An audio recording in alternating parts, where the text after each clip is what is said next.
안녕하세요. 전 60대 주부입니다. 얼마 전 아이와 함께 앨범을 정리하다가 가족 사진을 보게 되면서 이런저런 얘기들이 생각나서 사연을 몇 장 적어봅니다.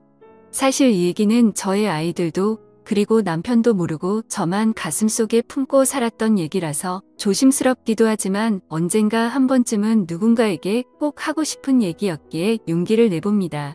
어린 시절부터 제 인생은 막말로 진짜 모 같았습니다. 부모가 저를 버린 건지 아니면 돈을 벌러 떠난 건지 정확한 이유도 모른 채 교회 목사님 손에서 자랐습니다. 감사하게도 목사님은 저를 중학생이 될 때까지 돌봐주셨고 목사님의 자녀가 태어나면서 저는 고아원으로 보내졌습니다. 이렇게 성인이 되기 전까지 고아원에서 지냈고 20살이 될 무렵 저는 최소한의 퇴소 비용을 받아 고아원을 나오게 됐습니다. 제가 공부 욕심이 많았다 보니 대학은 꼭 가고 싶었는데 낮에는 돈을 벌어야 하니 선택지는 야간 대학뿐이었습니다. 결국 낮에는 공장에서 일하고 밤에는 대학을 다니면서 겨우 대학을 졸업했고 그 뒤엔 반도체 공장으로 옮겨서 3교대 근무를 했습니다. 그런데 이렇게 살다가는 죽도 밥도 안 될 것 같아서 공장을 관두고 큰 맘 먹고 공무원 시험 준비를 시작했습니다. 다행히도 3년 동안 공무원 시험을 준비해서 30이라는 늦은 나이에 공무원 시험에 합격할 수 있었습니다. 다른 친구들은 결혼을 하고 아이를 낳고 가정을 꾸릴 때 전막 사회생활을 시작하려 했는데 혼자 지쳐진다는 생각이 들었지만 힘들게 시험에 붙었으니 무슨 일이 있어도 퇴직하기 전까진 일을 하려고 했죠. 저는 한 지역의 시청에서 근무했는데 시민들의 민원을 처리해주는 부서에 처음 발령을 받았습니다. 안 그래도 소심하고 낯을 많이 가리는 성격인데 사람들을 상대하려니 너무 힘이 들더라고요. 일하는 내내 두통에 시달렸고 퇴근을 하면 즐거운 게 아니라 다음날 출근할 생각에 불안 증세가 몰려와서 손이 떨리고 밤에 잠을 이루지 못했습니다. 안 그래도 소심하고 낯을 많이 가리는 성격인데 퇴근을 하면 즐거운 게 아니라 손이 떨리고 그러던 어느 날 민원 처리를 하고 있는데 한 남자가 서류를 들고 와서 몇 가지 문의를 해왔습니다. 그 남자의 물음에 답을 해주는데 갑자기 정신이 몽롱해지면서 잠이 오는 겁니다. 그렇게 전 그 자리에서 쓰러졌고 눈을 떠보니 병실에 누워 있었습니다. 그런데 제 앞에는 낯선 남자가 서 있는 겁니다. 정신을 차리고 자리에서 일어나려고 하니 지금 일어나실 수 있겠어요? 좀 더 쉬셔야 할 것 같은데라고 하며 저를 일으켜주는데 낯선 남자의 터치가 조금 불편해서 제가 몸을 뒤척이니 좀 더 쉬셔야 할 것 같은데 제가 몸을 뒤척이다. 아, 죄송합니다. 저 누군지 모르시겠죠? 저 아까 시청에서 서류를 떼려고 했는데 갑자기 제 앞에서 쓰러지시는 바람에 우선 놀라서 제가 응급차 타고 같이 왔어요. 직원분들이 올 상황이 아닌 것 같아서 라고 자기 길을 소개하더라고요. 저는 감사한 마음에 퇴원 처리를 하고 그분에게 연락처를 물었습니다. 그래도 저 도와주신 분인데 식사 대접이라도 해야 할 것 같아서요. 그리고 일주일 뒤 그 남자와 저녁 식사를 하는데 사람이 너무 자상하고 괜찮더라고요. 그 남자는 아버지와 함께 작은 사업을 하는 남자였는데 겉모습만 봐도 저와는 너무 다른 세계에 사는 사람 같았습니다. 깔끔한 스타일의 옷도 유명 브랜드를 입고 다니고 누가 봐도 곱게 자란 티가 났죠. 몇 번 만나면서 저는 그 남자에게 호감을 느꼈지만 만나면 만날수록 욕심을 내면 안 될 것 같다는 생각이 들더라고요. 전 친인척 하나 없고 부모도 없는 고아원 출신의 재산이라고는 제가 월급 파서 모은 돈이 전부였으니까요. 이제 겨우 시험에 붙어서 작은 원룸 하나 마련하기까지 너무 오랜 시간이 걸려서 그런지 그 멋진 남자 앞에만 있으면 제가 너무 작아지는 느낌이 들었습니다. 하지만 그 남자와 한 달 정도 만나면서 몇 번이나 헤어지자고 얘기하려 했지만 도저히 용기가 나지 않았습니다. 그런데 하루는 남자가 집업일 하면서 잠깐 나와달라고 하더라고요. 남자는 차 안에서 저를 기다리고 있었는데 제가 차에 타자마자 저에게 입을 맞추더니 정식으로 연인이 되고 싶다고 하는 겁니다. 전 그 얘기를 듣고 펑펑 울어버렸습니다. 나같이 볼품없는 사람을 사랑해주는 사람이 나타나니 괜스레 눈물이 나더라고요. 전 그렇게 그 남자를 받아주기로 했고 1년 연애 끝에 저희 두 사람은 결혼을 약속했습니다. 저야 부모님이 안 계셔서 저만 좋으면 결혼을 할 수 있었지만 문제는 남자의 어머니였습니다. 결혼을 반대하는 이유는 단지 제가 고아라는 것 때문이었습니다. 어머님을 이해 못하는 건 아니었지만 고아가 된 게 제 탓도 아니고 저만 나 보지도 않겠다고 하시니 솔직히 억울하긴 하더라고요. 하지만 아버지는 달랐습니다. 오히려 제가 고아로 자랐는데 혼자 공부해서 공무원까지 됐다고 하니 따구가 있어 보인다며 저를 먼저 만나보고 싶다고 하셨다는 겁니다. 이렇게 아버님과 처음으로 식사 자리가 마련됐고 저를 보며 환하게 웃어주셨던 미소가 아직도 생각이 납니다.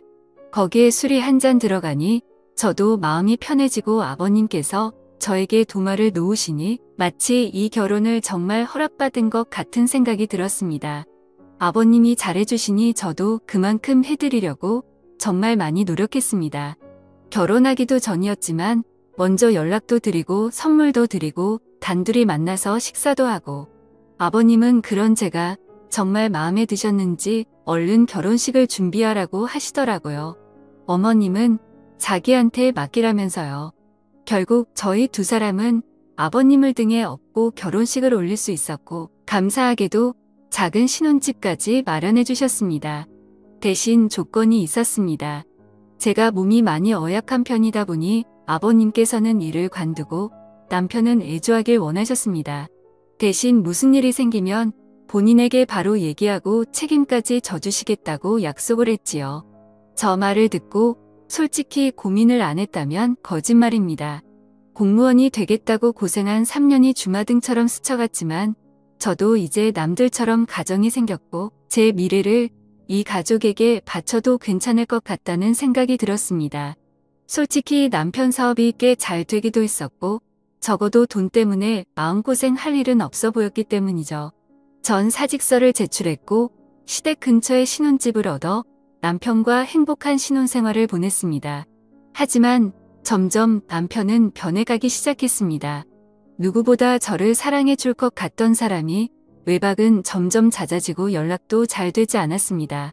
제가 조금이라도 잔소리를 하면 바로 손이 올라왔고 폭력을 쓰려 하더군요. 전 그럴 때마다 아버님을 찾아갔고 아버님께서는 저 대신 남편에게 쓴소리도 하고 혼을 내기도 하셨습니다. 그렇게 결혼 3년 차쯤 됐을까 드디어 사건이 터졌습니다. 점심때 친구와 만나기로 한 약속 장소는 남편 회사 근처였습니다. 친구와 점심을 먹고 남편이랑 커피 한잔 하려고 휴대폰을 꺼내든 순간 전제 눈을 의심했습니다. 남편이 낯선 여자의 허리를 감고 길을 걷고 있더라고요. 멀리 있어서 흐릿했지만 분명 제가 아침에 챙겨준 셔츠에 신발 그리고 제 키까지 누가 봐도 남편이었습니다. 그 자리에서 남편에게 달려가 딱이라도 때리고 그 여자의 머리차라도 잡았어야 했지만 전 아무 말도 하지 못했습니다. 만약 이대로 이혼을 하게 되면 앞으로 어떻게 살아가야 할지 그저 막막하기만 했거든요. 그 일이 있고 난 뒤 남편의 바람은 더 과감해졌습니다. 대놓고 집 앞에 차를 세워두고 그 여자와 데이트를 하고 동네에서도 팔짱을 끼고 다니면서 부부 행세를 했습니다. 어찌나 유난들을 떨고 다녔는지 이미 동네에선 남편이 바람을 피고 있다는 소문이 파다할 정도였으니까요. 한 번은 동네에 부끄럽게 뭐하는 거야. 바람을 피려면 조용히 피던가 하고 먼저 한마디 던졌더니 황당하다는 듯 대답하더군요. 여자가 말이야 남편이 집에 오면 좀 살갑게 애교도 부리고 그래야지 목석처럼 앉아서 말 한마디 안 하는데 무슨 재미로 집에 오겠냐 안 그래? 저 말을 듣는데 기가 막히더군요. 마치 자기가 바람을 핀 이유가 저 때문이라는 것처럼 말을 하고는 문을 쾅 닫고 나가버렸습니다. 저는 저 말을 꺼내기까지 몇 날 며칠을 고민했는데 고작 돌아오는 대답이 저 따위라니. 이대로 집에 혼자 있으면 이대로 제가 죽어버릴 것만 같아서 누군가에게 위로받고 싶었지만 전화 한 통 걸 곳이 없었습니다. 전 결국 시댁에 모든 사실을 다 얘기했고 어머님은 남자가 사업을 하다 보면 그럴 수도 있는 거라며 그냥 잊고 살라고 하는 반면 아버님은 달랐습니다. 이 새끼 저 새끼 이대 담지 못할 험한 욕을 하시더니 남편에게 전화를 걸어 당장 집으로 오라고 하시더군요. 그날 밤 남편은 밤새도록 아버님에게 두들겨 맞았습니다. 마음 같아서는 당장 이혼이라도 하고 싶었지만 뱃속에 아이와 직장도 없는 제가 갈 곳이 없었기에 섣불리 이혼 얘기는 꺼내지도 못하겠다고요. 아무 말도 못하는 저를 보고 아버님은 허튼 생각하지 말고 신혼집 정리하고 여기로 들어와라. 내가 저놈은 무슨 일이 있어도 버릇을 고쳐놓을 테니 나만 믿고 들어와라고 하시더군요. 평소 아버님 말이라면 꼼짝을 못하던 남편은 일주일 만에 신혼집을 정리했고 저희 부부는 결국 시댁으로 들어오게 됐습니다. 아버님 말대로 시댁으로 들어오니 남편이 꼼짝을 못하더라고요. 그렇게 5년 정도 그 집에 살면서 아이도 출산했고 크고 작은 사건들은 있었지만 그냥 남들처럼 평범한 날들을 보냈습니다. 저는 평소처럼 아이를 어린이집에 데려다주고 집으로 돌아오는 길이었습니다. 깜빡하고 열쇠를 안 가지고 와서 밖에서 문을 두드렸는데 인기척이 없는 겁니다. 분명 어머님이 집에 쉴 시간인데 아무 소리도 들리지 않길래 어머님께 전화를 걸었지만 받지 않으시더라고요. 괜스레 불길한 예감이 들어 열쇠 수리공을 불러 문을 열었습니다. 그런데 현관문을 여는 순간 저는 너무 놀라서 제자리에 주저앉아 버렸습니다. 어머님이 가슴을 부여잡고 문 앞에 쓰러져 계시는 겁니다. 놀란 저 대신 열쇠 수리공이 119에 신고를 해주었고 응급차를 타고 가면서 가족들에게 전화를 걸었습니다. 안녕하세요. 전 60세 전화를 받은 가족들이 모두 병원으로 모였지만 이미 병원에 도착했을 때 어머님은 심장은 멈춰 있었습니다. 평소 혈관 질환을 갖고 계셔서 건강에 주의를 했지만 급성 심근경색으로 돌아가셨다는 얘기를 듣게 되었습니다. 너무 갑작스러운 죽음 앞에 가족들 모두 슬픔을 감추지 못했고 아버님은 어머님 손을 잡고 펑펑 우셨습니다. 그렇게 갑작스레 어머님이 돌아가시고 난 뒤 아버님의 건강도 급격히 안 좋아지기 시작했습니다. 신우들은 이미 결혼을 해서 아버님을 모실 수 없다는 입장이었고 제가 집에 있으니 요양보호사는 부르지 말자고 하더군요. 결국 전 아버님과 함께 살며 아버님의 수발을 들었습니다. 매니마다 식사를 챙겨드리는 것은 기본이었고 관절염이 심해지셔서 거동이 불편하신 아버님은 휠체어 생활을 하셨는데 화장실에 가실 때나 밖에 볼 일이 있으실 때도 항상 제가 아버님을 모시고 다녔습니다. 솔직히 처음 오면은 왜 내가 이런 일을 해야 하는지 싶은 생각에 도망치고 싶고 아버님이 원망스럽기도 했습니다. 돈이 없는 집도 아니고 누가 나한테 월급을 주는 것도 아닌데 자식들도 안 하는 걸 며느리인 제가 하고 있으니 가끔 투정을 부리고 화를 내는 저를 보면서 아버님도 제게 죄스러운 마음이 드셨나 봅니다. 제가 짜증을 내도 아버님은 저에게 미안하다는 말을 달고 사셨습니다. 하루는 제발 요양원으로 보내달라 사정하시는데 저 때문인 것 같아서 눈물이 다 나더라고요. 결국 아버님께 제가 할 수 있을 때까진 모시겠다고 약속을 드렸죠. 그렇게 아버님을 모시고 산지 15년이라는 세월이 흘렀습니다. 서로 살부비며 살다 보니 아빠와 딸처럼 정말 망역한 사이가 되었고 신기하게도 아버님이 점점 건강을 되찾으시는 게 눈에 보였습니다. 낮에는 저랑 같이 밖에 나가서 같이 산책도 하고 바람도 좀 쐬면서 즐거운 시간을 보내는 반면 밤만 되면 저랑 남편을 빤히 저를 쳐다보시기만 하고 묻는 말에는 대답도 하지 않으시더라고요. 그리고 새벽부터 일어나서는 방 안에서 혼자 어머님의 이름을 부르면서 막 울부짖기도 하셨습니다. 하루는 남편이 조심스럽게 먼저 제게 말을 꺼내더라고요. 여보, 내 생각엔 아버지 치매 같은데 좀 이상하잖아. 대답도 잘 안 하고 말도 잘 못 알아듣는 것 같은데 낮에 시간 될 때 당신이 모시고 병원 좀 가봐. 거참 노인네. 이젠 하다 머리가 말썽이네. 제가 치매 노인을 겪어본 적은 없지만 치매라기엔 아버님은 저와 대화도 잘하시고 장난도 잘 치셨는데 남편이 저렇게 얘기하는 걸 보니 맞는 것 같기도 하고 좀처럼 감을 잡을 수가 없더라고요. 날이 밝으면 아버님을 모시고 병원에 가야 하나 생각하고 침대에 누워 잠이 들렸는데 밖에서 인기척이 들리는 겁니다. 남편은 제 옆에 누워 코를 골며 자고 있고 인기척이라면 아버님뿐인데 뭐가 필요하신가 싶어 밖에 나왔더니 후다닥 방으로 들어가시더라고요. 그 다음 날도 또 다음 날도 아버님은 밤마다 제 방 앞에서 서성이시다가 제가 나오면 다시 방으로 들어가셨습니다. 왜 저러시는 건지 궁금하면서도 별별 생각이 다 들더군요. 어머님이 일찍 돌아가신 후로 외로워서 저러시는 건지 뭐가 필요하신데 말을 못하시는 건지 저는 걱정스런 마음에 거실에서 아버님을 기다리기로 했습니다. 졸린 눈을 비비면서 아버님을 기다리고 있는데 새벽 1시가 넘어서야 아버님이 방에서 나오시더라고요. 그런데 이상하게도 저를 보고는 놀라지도 않으시는 겁니다. 제가 작은 목소리로 아버님, 뭐 필요한 거 있으세요? 저한테 말씀하세요. 라고 했더니 아버님이 제 옆에 앉으시더니 제 손을 꼭 잡으셨습니다. 그리고는 작은 소리로 뭐라고 하시는데 처음엔 무슨 말씀을 하시는 건지 이해가 잘 되지 않았습니다. 그런데 갑자기 아버님이 눈물을 뚝뚝 흘리시는 겁니다. 큰 소리로 울지는 못하시고 숨죽여서 우시는데 저까지도 눈물이 나더라고요. 저는 이유도 모른 채 아버님을 위로해드렸고 아버님은 힘들게 입을 여셨습니다. 희정아, 정말 고맙다. 내가 너한테 정말 고마워서 은혜를 어떻게 갚아야 할지도 모르겠다. 그리고 정말 고생 많았다. 내가 한 번은 꼭 말해야지. 생각을 했는데 정말 고생 많았다. 라고 말씀해 주시더라고요. 15년이 넘는 시간 동안 아버님을 모시고 살았지만 미안하다는 말뿐 고맙다거나 고생했다는 말은 한 번도 해주신 적이 없으셨거든요. 제가 아버님 앞에서 울자 아버님은 저를 꼭 안아주셨습니다. 그리고는 몇 시간 동안 이런저런 얘기들을 나눴지요. 그리고는 동이틀 무렵 아버님은 저에게 작은 종이 한 장을 보여주셨습니다. 그 종이 속에는 유언장이라는 세 글자가 적혀 있었습니다. 그리고 그 유언장에 적힌 내용을 보고 저는 깜짝 놀랄 수밖에 없었습니다. 아버님이 가지고 계신 재산의 일부만 남겨두고 모두 저에게 위임하고 싶다는 내용이었습니다.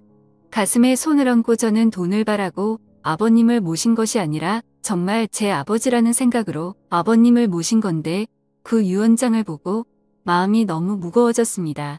아버님, 제가 이런 걸 바라고 아버님과 함께 지낸 게 아니에요. 아버님은 그냥 제 아버지나 다름없으시고 제가 잘해드린 것도 없는데 라며 말끝을 흘렸지요.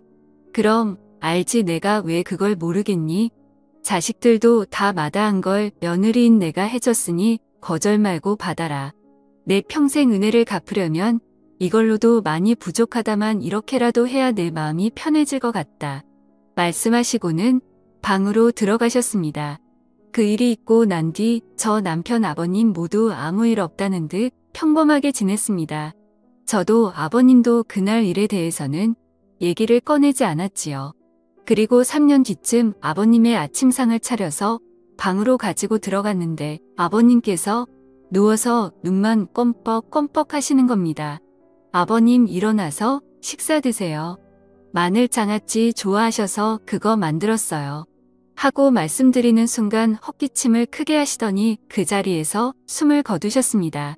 저는 아버님을 끌어안고 펑펑 울었고 결국 아버님의 인종을 지킨 며느리가 됐습니다.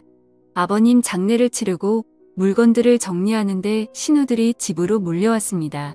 아버지 유언장을 발견했다는데 신우가 갖고 있는 유언장에는 재산의 10%를 자식 셋이 나눠 갖고 나머지는 아버님께서 평생 후원해 오신 보육원에 기부하겠다는 내용이었습니다. 그 유언장을 보고는 세 남매는 아버님을 원망하는 곡소리를 냈고 그 모습을 보면서 저는 그 모습을 멀뚱멀뚱 바라만 보고 있었습니다. 물론 아버님이 제게 주신 유언장 얘기는 굳이 하지 않았지요. 어차피 제 돈도 아니었고 아버님께서 좋은 일에 쓰시겠다고 결정하셨으니 그 뜻을 따르는 게 맞다고 생각했거든요. 그리고 한 달 정도 시간이 흐르고 우리 집으로 웬 남자가 한 명 찾아왔습니다. 그 남자는 자신을 변호사라고 소개하고 작은 명함과 함께 재산 위임장과 이혼 서류를 제게 건네주었습니다. 알고 보니 살아생전 아버님께서 변호사를 통해 유언장을 미리 전달해 두셨고 재산 위임 조건은 남편과 이혼하는 것이라고 하셨답니다. 이 사실은 돌아가신 아버님과 변호사 그리고 저만 알고 있으니 걱정하지 말라고 얘기하시는데 전 그 자리에 주저앉아 펑펑 울어버렸습니다. 아버님 바람대로 전 짐을 싸서 그 집을 나왔고 아버님이 남겨주신 재산으로 작은 아파트 한 채를 구입했습니다. 그리고 남편에게는 이혼 서류를 우편으로 보냈습니다.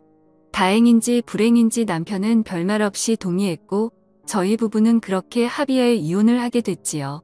벌써 아버님이 돌아가시고 남편과 이혼을 한 지 5년이 지났습니다. 전 지금도 아버님 일이 되면 저 혼자 작게 제사를 지내고 가끔 산소에 찾아뵙고 인사도 드립니다. 비록 제가 며느리로 아버님을 만났지만 친부모보다 저를 예쁘게 해주시고 사랑해주신 아버님에게 기회를 통해 정말 감사하고 사랑한다고 말씀드리고 싶습니다. 아버님 정말 감사합니다.